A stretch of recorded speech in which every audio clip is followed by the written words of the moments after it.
Over the last few weeks, we've seen a lot of numbers and facts in regards to new COVID-19 cases. But what about those cases and patients that have recovered? I'm Mandy Webster, and I'm very thankful to be joined by my guest today, Renes Segura and his wife, Tracy. They are one of those cases, and they had a terrifying experience with this virus that's impacting the world. Renee, Tracy, thank you so much for chatting with me today. And tell me a little bit about your story and how this started. Well, first of all, thank you for having us. Yes, thank you. You know what? It's an honor being in here. So I'll let Tracy start. Oh, okay. Well, I'm going to say it really started around March 10th when Renee complained that he had a lingering headache. We kind of didn't really take much notice to it because at the time COVID had just started.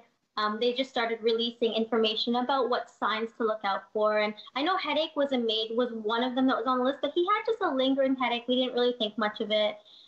He went into not being able to sleep. Renee, just from another issue, a health issue that Renee does have. In the past, we know that no sleep mixed with some sort of flu or strep or anything like that has caused this other issue to kind of arise. So I'm always on the lookout for it. So when he didn't get much sleep on the Wednesday night, going to Thursday, I told him to stay home. But we noticed that his sleeping just continued, where he was having insomnia and just trouble sleeping. And every time I asked him, are you feeling like you're catching a cold? Or do you have a runny nose? What's going on? He just kept saying he just didn't feel like himself and he felt really tired. It wasn't until the following Wednesday when he developed a slight tickle in his throat. It wasn't even like a cough. It was more like a clearing of his throat that started in the morning. It led to, by the evening time, just very hot. He had trouble breathing. So getting winded when he'd walk to the washroom, things like that. So from that point, we noticed something was definitely not right. So it all kind of happened pretty quickly for you guys then, these symptoms. But are you you both had not traveled? No. No, not at all. And so were you thinking like, oh, this is just a cold, or was it in the back of your mind, could this be COVID-19? No, for me, it's just a cold. You know what? I self-diagnosed myself as a cold, and without listening to my wife, she's like, go get checked out. Not at once did I ever think it was COVID-19 at all. I'm 41. I'm a healthy guy. Aside from having seizures, I'm great. Everything's in control. So for me, this is just a cold. I'm just going to sleep it off. Little Buckley's, and I'm good to go. And that's why I didn't want to say the seizures, but that's why I wanted him to stay home. So I started running our business on my own because I said, you got to stay home and you have to sleep because I do not want you having any sort of relapse. He has his medication for it, so I know he'd be okay. But I said, you know what, if you're already not sleeping well, I don't want you to catch this COVID virus because I don't know what's going to happen if you have both of these issues running at the same time. And again, even if he did catch the COVID virus, because of his age, we just didn't think, we thought it would just kind of be like a regular flu for him, if anything at all. We didn't think at all that it would get to the severe case that it got to with him. Wow. And you guys, I think I had read that you had gone to the doctor or hospital multiple times. No. No. We went to assess clinic. So Wednesday we thought something was going on, and Thursday morning, bright and early, we tried to call the health telehealth, but we couldn't get through. That's what we tried multiple times. But we went to the assessment clinic bright and early, 6:30 a.m. We were the first patients in the door. He had a panic attack and trouble putting the mask on because he just couldn't breathe. He was turning pale. I was worried he'd have a seizure just in there because of the situation he was in. But and they double checked his blood pressure and his heart rate and stuff, and he had to go into the room on his own. So he went in. He can tell you about what happened in the room with the doctor. Yeah, the doctor assessed me. I didn't have any fever. Everything seemed fine. But I was still having problem breathing. Doctor just double checked me and then said, "Hey, you have a cold. Just go home, get some rest, and on your way." So I said, okay. I was shocked. I said, so are we going to go to the hospital? And he says, no. He says, I have a cold. I'm like, did he check your breathing? And he says, yeah.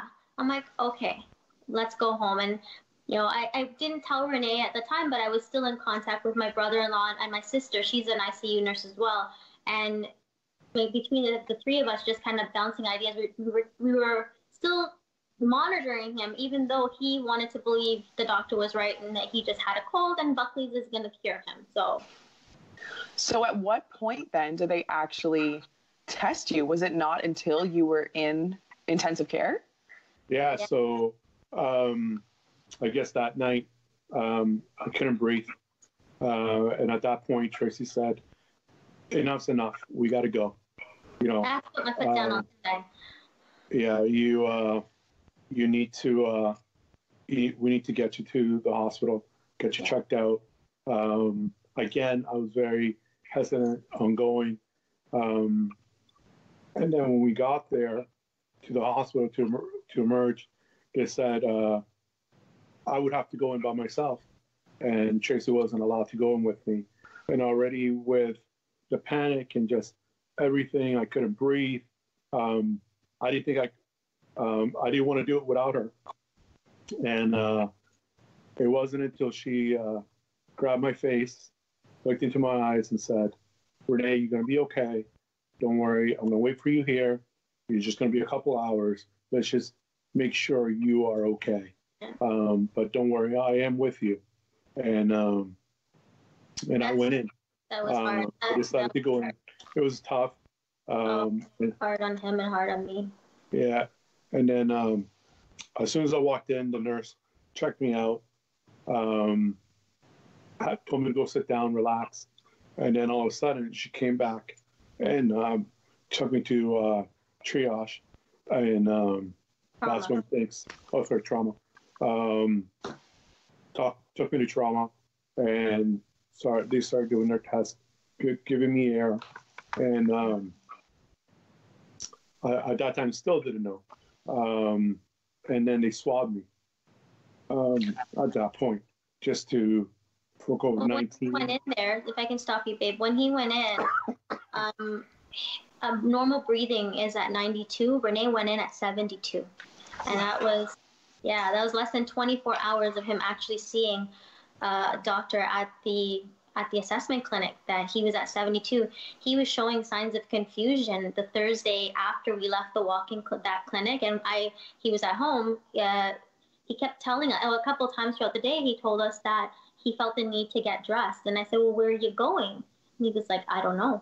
He even got dressed at one point. I wasn't home. He was home with the kids. He got dressed and fully dressed, had his hat on and everything, and stood on the porch because he thought somebody was coming to pick him up. And my son said to him, "Dad, where are you going?" He's like, "I don't know." And he turned around and he went back inside.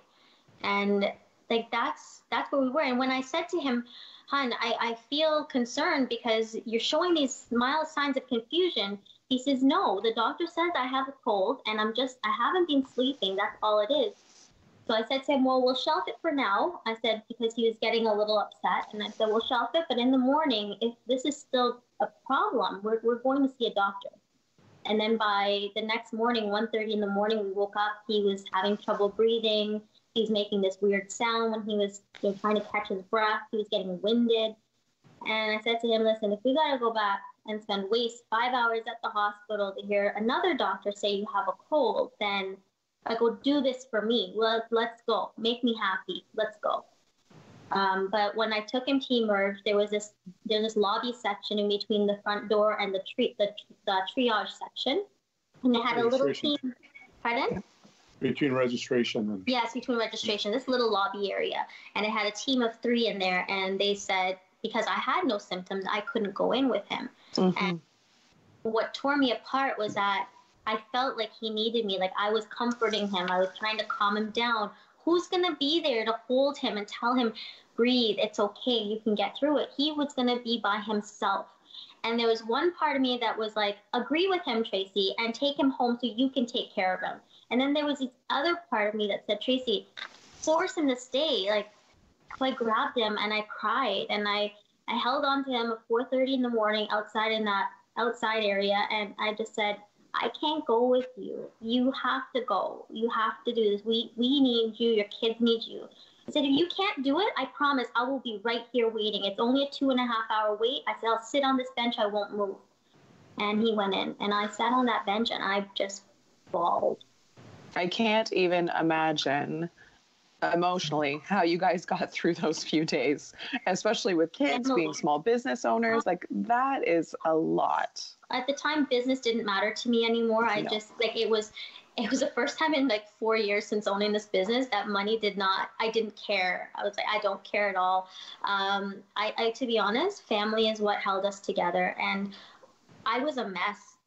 Sister's an ICU nurse, so she was able to get a lot of information and be able to tell me what I wasn't able to hear in layman terms from the doctors and nurses. So she was a huge support. My brother-in-law, both my sister and my brother-in-law, everybody was there for us, but those two, I told Renee, literally sandwiched me together and took care of me.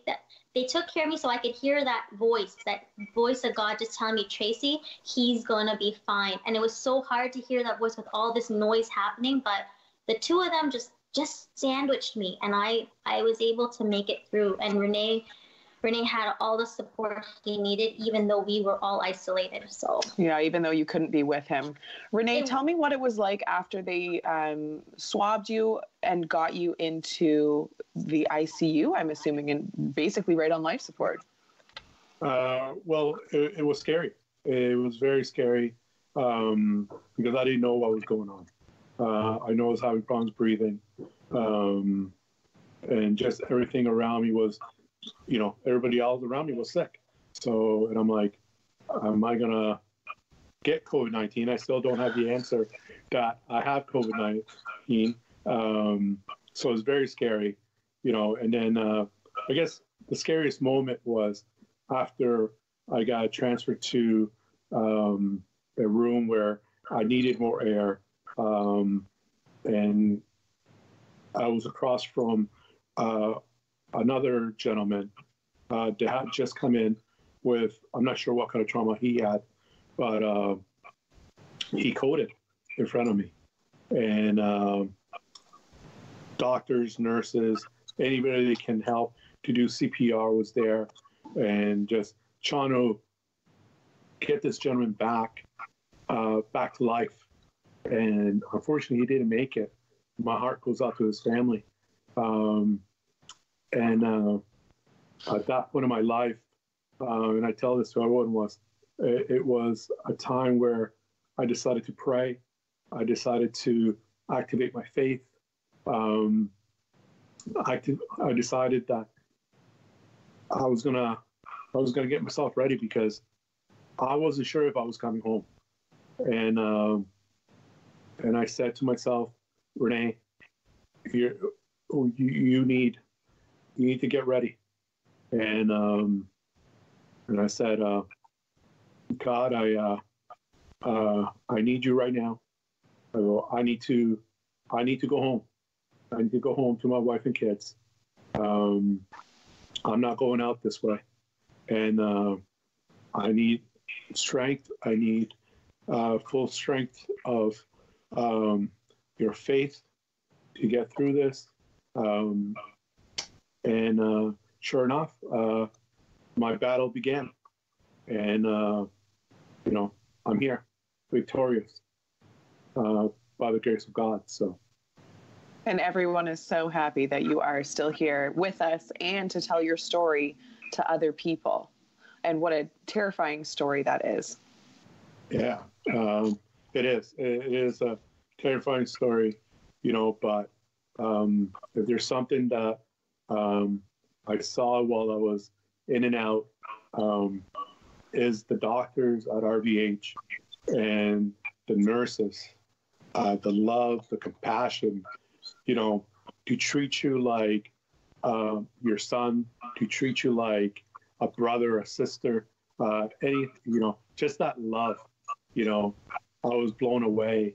My heart is filled with them because the way they took care of me, the way they pushed me to not give up, just reminders of, hey, how's your wife? How's your kids? You know, I was like, yeah, how are my wife and kids? I need to get home. I need to get there, you know, and little by little, things started coming off. Life support, breathing tubes, food, feeding tubes, all that stuff. And I was just like, you know, I'm coming home. I told Tracy, I'm ready to come home. I'm coming home to you, honey. It's been too long. You know, I missed my daughter's birthday, which hurts me because I've never missed one of my kids' birthdays. And because it's my daughter's, I always give flowers to my daughters. You know, I want them to feel special from the beginning that they were born till the day that I die. I want them to feel special, that, you know, how they should be treated as a woman, you know. So I always give them flowers, and it hurts me that I wasn't there. But Tracy knew that she needed to get them for her. So even amazing that she was your support system for that, and you truly got to see the front lines of our health staff doing the best they could and helping you in any way that they could. I have a couple more questions for you, but please tell your message to other people who may think they have a cold and that maybe should go get checked. Guys, listen to your wife. Everybody else, just go get checked out. Don't be scared. Especially if you have a gut feeling. Yeah, you know, if you have a gut feeling. And if you don't, just go get checked out. You know, be safe. Let's stop the spread. You know, get yourself, the earlier you get in there, the safer you're going to be. You know, and I think you have to get checked out. And Renee, you're actually the first case in the Simcoe-Muskoka region that has been hospitalized and recovered. So what's next for you guys as a family and as small business owners? We gotta fight. We gotta fight. We gotta keep fighting. You know what? We went through a dark period, and we came out triumphant. And we know that God had us in His hands, and there's bigger plans for us out there. I have this fire lit in me right now, which wasn't there a few weeks ago, because honestly, business didn't matter to me a few weeks ago. All it mattered is that I was going to see my husband again, and he was going to come home. And now that he's home, my partner's back. I know he's still recovering, so he's still there for me, but I've got this fire lit in me because this cafe is his dream. I'm a graphic designer and print broker, and I was working from home for years. His dream has always been to own a coffee shop, a cafe, a little cute cafe that, you know, he had a dream. And he says to me one day, why don't we put both our dreams together and create Creative Bean, you know, and put both our businesses together. And that's what we did. I just want to thank you guys so much for joining us today. And I forgot to mention right at the beginning why you are in separate rooms, but you're still self-isolating, Renee, correct? Yes, we are. Yeah. Yes. He is self-isolating. Me and my children and our cafe we've been away from each other. Well, not away from each other. We've been self-isolated for 14 days. So our cafe's been closed. No one's been in there. And we've been self-isolated. Today is our day one. We're free. However, we are still maintaining that social distancing, and we will stay away from public places. We need to keep Renee safe, and we would like to continue to follow the rules of the government and help to keep our community safe. So. Wonderful. Well, I wish you both the best of luck in all of this. Renee, I hope that you have a speedy recovery and that you feel back to yourself, hopefully shortly. Thank you so much. He's already getting there. I'm so happy.